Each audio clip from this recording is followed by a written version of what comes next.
और इसी प्रकार हम अगर हर किसी इंसान की एक भी खूबी पकड़ लेंगे,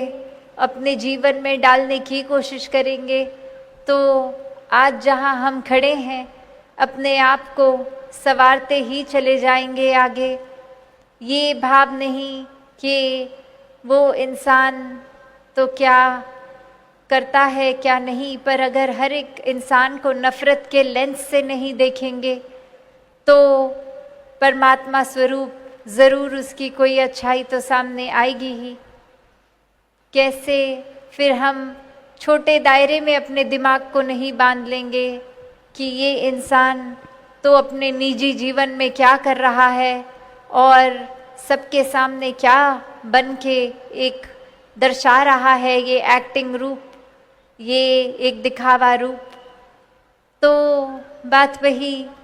कि अगर हर किसी में हम अच्छाई हर एक में है। अक्सर एक हम ये उदाहरण भी सुनते हैं कि अगर कोई लगातार कुछ बुरे शब्दों का प्रयोग कर ही जा रहा है और सामने अगर कोई संतमति वाले हैं, वो उस पे एक उसके गाली गलौज पे रिएक्ट उस तरह नहीं करते, कुछ आगे से पलट के गलत नहीं बोल देते। ये ऐसा क्यों, ये फ़र्क क्यों संतों के अंदर? उनको भी अगर किसी ने, वरना दुनिया में तो कह देते हैं किसी ने हमें एक सुनाई तो हमने 4 सुना दी, पर संत तो ऐसा नहीं करते। कारण बस यही कि किसी ने अगर कुछ कहा भी तो परमात्मा का एहसास करके एक नियत सिर्फ यही कि अगर किसी ने कुछ चोट पहुंचाने वाले शब्द कहे तो हमें अगर वो चुभे भी, तो अगर हम भी उसको उसी तरह से उसके साथ व्यवहार रखेंगे तो उसको भी तो चोट पहुंचेगी। यदि सिर्फ बदले का भाव रखेंगे कि हमें चोट मिली तो सामने वाले को भी मिले और पता लगे कैसा महसूस होता है, तो हम अपने आप को एक अच्छे इंसान की श्रेणी में ना ही गिने तो अच्छा है। क्योंकि एक चोट पहुंचने पर, वो दर्द महसूस होने पर सिर्फ यही भाव संतों के आता है कि अगर कोई दर्द हमें मिला तो हम ऐसा क्या कर्म करें कि किसी और को ऐसा दर्द ना मिले। ये भाव होते हैं कि अगर किस तरह दूसरों के जीवन से कांटे हम हटा सकें, सिर्फ एक आराम दे सकें। कैसे हमें अगर कुछ अपशब्द बोल रहा है, कोई बुरे शब्द, कठोर शब्द बोल रहा है, तो उसको भी किस तरह प्यार से उसके साथ एक डील किया जाए। वरना तो बहुत ही आसान है कि ये बदले के भाव या फिर ये अपना स्कोर सेटल करने की जो बात होती है, ये एक हिसाब किताब।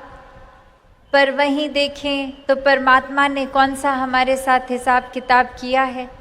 परमात्मा ने प्यार किया और यही प्यार का रिश्ता, यही उम्मीद हमसे भी। तो अगर हम भी ये गिनने बैठ जाएं तो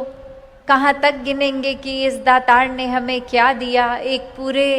दिन तो छोड़ें, एक पूरे घंटे में भी अगर सोचें तो परमात्मा ने ये श्वास बख्शे, ये आराम बख्शा, एक शक्ति उस तरह से एक समर्था बख्शी, चाहे शारीरिक रूप हो या वो एक कंफर्ट लेवल घर का, परिवार का, कामकाज का इत्यादि। तो हम अगर सोचें कि हम अगर वापस दे रहे हैं परमात्मा को, तो वो किस हिसाब में हम क्या ही वापस देंगे। तो बस यही भाव मन में रखें कि ये जो परमात्मा ने ये इतने इंसान को भी ये फरिश्ता रूप बनाया है, तो हर एक का वो आदर सत्कार करें। ये नर पूजा, ये नारायण पूजा के समान वाली बात कि ये सेवा भाव है मन में, तो इंसानों के एक ये सेवा करते हुए वही भाव कि हम वो कोई जैसे पूजा के समय मन में भाव होते हैं, एक आराधना करने समय ये जो सत्कार के परमात्मा के प्रति भाव होते हैं, ऐसे ही पूरे संसार के मनुष्यों के लिए जब आ जाएं तो वाकई ही एक असली इंसान की श्रेणी में हैं, परमात्मा के एहसास में रह रहे हैं तो इंसान कहलाने लायक हैं। ये इंसानियत अगर रखनी है और हर समय के लिए रखनी है तो ये रूहान, ये शक्ति, ये दातार, ये निराकार परमात्मा जिस नाम से भी बुलाएं, एक इसके ही रंग में रंगेंगे तो वाकई ही इंसानियत रहेगी। तो कैसे संतों ने चाहे सबको आराम दिया और अपने जीवन में भी बहुत सहज रूप में इंसानियत को आराम के साथ एक अकोमोडेट किया कि जहाँ खुद का जीवन चाहे पीड़ा में भी, दर्द में भी किसी वजह से है, दूसरों को किस तरह से बढ़ चढ़ के एक सेवा भाव से उनके प्रति समर्पित हुआ जाए। ऐसे भाव रखे, ना कि कोई ईर्ष्या रखी कि जिस तरह का हमारा रहना सहना है दूसरे का हमसे बेहतर कैसे है। नहीं, संतों ने तो ये भी शुक्र मनाया कि पड़ोसी आराम में है, और ये भी शुक्र मनाया कि अगर हमारे हिस्से जैसा भी दातार ने दिया और यही हमारे लिए बेहतर है। और ये निरंकार ने तो कभी भी मेहनत करने से मनाही तो की नहीं है। हर एक के अंदर एक अगर इच्छा है, ये एक अपने जीवन को किस तरह और बेहतर जिया जाए,